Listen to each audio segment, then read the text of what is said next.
Hey, hi everyone. Welcome to your show Ecoffee with Experts. This is your host Ranmay here. And today we have Christopher Savage, who is the CEO of Savage Global Marketing with us. Hey Chris, how's it going? Very good. Happy to be here. Lovely. So Chris, before we move any forward, let's get to know the human behind the mic. Why don't you talk us through your journey a bit and also about your agency, what do you guys do, what do you guys specialize in, and we kick it off from there. Absolutely. So, again, CEO and founder of Savage Global Marketing, started back on Valentine's Day in 2014, coming up on 11 years. We've serviced just about 600 companies at this point, and we really focus on creative advertising. So, whatever helps move and promote, the ads to perform better is where we come in to help fast moving teams with those resources that they need to continue to move faster.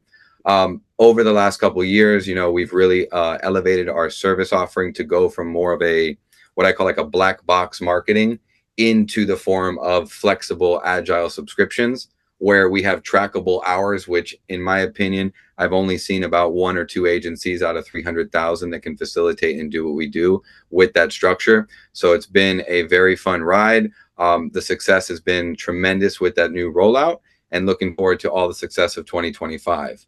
Now, to give you just a quick backtrack on my history and really where I come from, about 15, 20 years ago, I started working for a couple major agencies. I worked for eGumball, Higher Visibility, what was it, 180 Fusion. There was a various other accounts that I was doing, account management, sales management, proposal creations, account manager roles, various, let's just say areas in the field so that I can kind of get my feet wet to understand what's going to work or what I wanted to do. And in that journey, I just noticed that most agencies have a procedure of just rinse and repeat. Whereas, they just go ahead and bite, like, let's just say they bite the bullet to buy a service, the black box. 90 days later, they're out the door, but there's already three more that are coming in. And that's where with Savage Global Marketing, we really wanted to focus on, quality, personnel, customer service, and like maintaining relationships long term, as opposed to just that like rinse and repeat cycle. Absolutely. And then, running an agency is not a mean task. I mean, and by no way starting it. So what was that decision which kind of triggered to start your own agency? Great question. So I was actually going to take a job at Apple working in a marketing team. And at that point, I had a family member that we went on a double date. So just to give you the funny, story behind it, this double date transpired into the conversation of coming to work for him and his yacht service firm. And at that time, the business was doing a couple $1 million within 16 months of me just kind of putting behind the scenes. Like he gave me the runway to kind of create and do what I needed to do. But by doing that and trusting his family, he gave me the ability to really, test and measure. And that being said, when we grew the revenue 67% in 16 months, they're Mhm. getting the company. So it was a fairly easy way to start. In our starting time, we were focusing on some interesting services like boosted fake followers and things like that, which did not work too well. So that's where we went from Savage Global Enterprises to today's Savage Global Marketing. Absolutely. And when you start an agency, the initial days to keep the lights on, getting your first client and all those challenges. So, for our audiences, if you can highlight some of the major challenges, which you faced early in the day when you started in your own agency, and how did you overcome them? So I think the double dip routine is very complex and difficult for anyone trying to start a business, regardless of marketing agency or, a service business. It doesn't matter. The truth is I at one point was working on the first floor of a building as, the marketing director, running a lot of stuff going on between, 20, 30 employees at this organization. And at the same time, after lunch or during lunch or, post 5 o'clock that day, I'm upstairs at our new office that I purchased, like with our first team member. So I am Mm-hmm. pretty much going upstairs, downstairs, trying to keep my brain on and keep everything screwed together. And unfortunately, there's a lot of chaos with that. There was, issues where I was posing difficulties on the organization I was working for, and at the same time putting, issues or problems on my own company that I was trying to grow. So to say, it was easy would be a complete joke. But I mean, it's one of those things where if you don't grind through, it's not going to happen. And that's kind of where we just kept sharpening and sharpening until I was able to make that momentum to break free. And then at that point, we went from the one office that was upstairs where I used to work downstairs to we bought 3 offices upstairs. So we had all 3 of the Mhm. offices that were ours. And, Mhm. we just kept growing from there. Lovely, lovely, quite a story. And you did mention about, you know, catering to clients across, different revenue sizes from Fortune 500 to, literally startups. Yeah. So, what do you feel is the major difference there between these two set of, clients across different revenue sizes? And every client has its own challenges, but, do you ever feel, because you are in the paid ads, specialize in that category, what do you have to say about the budget constraints when it comes to, the mid-sized or the startup category of clients? Beautiful question to ask. So I would say when you're working with the under 5 million, let's just say revenue, most of the Hmm. time they're going to have like maybe a marketing liaison or a coordinator or something there. But the issue that you run into is this marketing coordinator is responsible for like all the hats. So they're trying to be, email, web dev, ads, creative, all these other various roles. And in the midst of that, they're also trying to run their own ads. So when an agency like us comes in or is brought on board, I always like to say we equipped, or like bolt onto a company. So we're not there to remove your individuals that are working. But to your point about Hmm. budget constraints, is the first challenge is they already have a team member there that's supposed to do all the marketing. And then now they hire this agency that's supposed to help with the marketing. And then after they hire and pay for the agency, now they have the ad budget. So then once you get into the ad budget discussion, most of the companies are like, "Oh, I'm willing to test, $500 or $1,000." And something that we say, at least at Savage Global, and I have articles and blogs about this, is we are very strict on $100 a day method. And the psychology or the science behind it is very simple. Modern era, advertising requires frequency. Whether you're new or your old client, doesn't make a difference. But the truth Yeah. is if you don't have the budget to keep that frequency maintained, I always give the example to, the under 5 million threshold or the smaller businesses that there is a chance that your ads could be online until lunch. And then after lunch, Yeah. your ads are offline. And they say, how is that possible? Because we don't have the budget. If the cost per click, is up there and they don't have the budget to maintain an all day, ads online, well, these are things Hmm. or issues that we have to concern ourselves with, and it's going to hinder performance. So, Hmm. unfortunately, the smaller businesses, you give it your best shot. Hmm. Absolutely.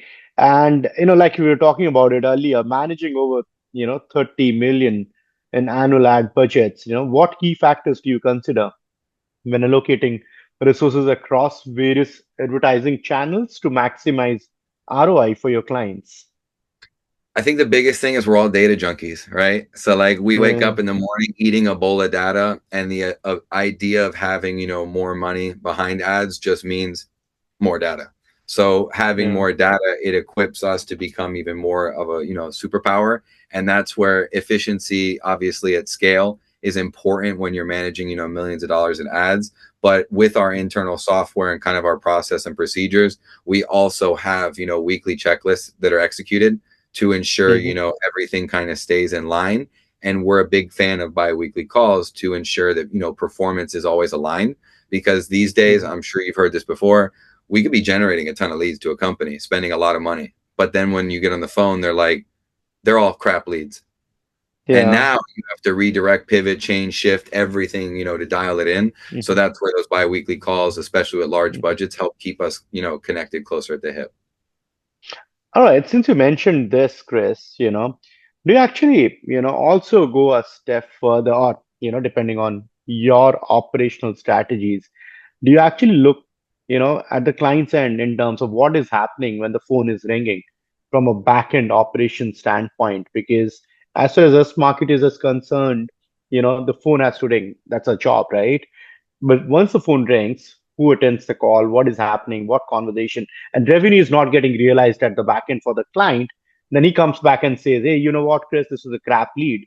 But it might not be, I mean, depending on their processes, right? So very glad you said. Let me ask you: are you familiar with like Call Rail and Go High Level? Yeah, yeah, absolutely. Okay. So fun fact: we have a lot of clients with high net worth individuals, selling, let's just say, $6, $7 million apartments. We Mm-hmm. always ask right in our first questionnaire when you start ad management, what is your sales process? And we Right. always want to know. So like Bob answers the phone after the website form submission submits, and then they book a calendar link. It's with Bob, and then Bob takes it from there to Jill. So then what we do is, knowing call rail, all these other sales tools, automation, we obviously audit sales processes. So like we've looked Mm-hmm. into the, like, if you said, like, if you were the owner and you said exactly what you just brought up, the leads are crap. First thing we're going to do is we're going to say, define crap. Like, what's wrong with the leads? Yeah. Oh, they're not converting. Yeah. Right. Ah, Like a okay, okay. blanket statement. Yeah. Hey, now we're gonna go check some recordings. And now when Yeah. we check the recordings, you start to see that Bob had a pissy day. And now Yeah. all of a sudden you go back to the owner and you said, "Did you listen to the call logs?" He goes, "Oh, we have that." And then there we go, exposed. But the reality is, any good ad campaign with a crappy sales process is bound for failure. Absolutely, absolutely. I'm glad, I mean, you go that deep because, then it kind of, not only, I would not say not only safeguards our interest, but yeah, it also helps them benefit out of more operational efficiency, right, to get more business. Exactly. If we're not, think about it like this, with our subscription and having like those deployed hours, it becomes one of Hmm. those things where if you want us to dig deeper into something, we almost can like switch our role into like the sales consultant where we're auditing that sales process. But these are those Hmm. things where in most agencies with the black box idea, like, we manage your ads, but oh, sorry, we don't create landing pages, we don't do this, then it's unfortunate because they end up getting let go because they can't, keep everything in order. And that's where, like, in the event that a sales process goes crazy, we can be there to kind of catch you and have the discussion of like, well, for instance, I'm sure you've seen this. You know how many companies are Hmm. out there that have form submissions with no Calendly or no like Google Calendar connection or any way to book a call, which Yeah, to me is mind boggling because it's like a free tool to easily make a phone call happen. But when you see a company right. that doesn't have that, it's like that one little thing could literally change their entire sales process forever. Absolutely, absolutely. Finally, Chris, you have been in the industry for quite some time now, and have clearly made it big, right? And you have, mentored numerous marketing professionals. So for our audiences today, what is that piece of advice you'd want to give to our listeners, who are either starting out, right, on the digital marketing careers, or let's say, want to start their own entrepreneurial journey? I think these days one of the biggest pinpoints that I touch on in marketing is perfection. And I really do believe, like, if you've ever heard the idea of perfection is the enemy of all profit, it's not the enemy of all profit. It's honestly the enemy of everything.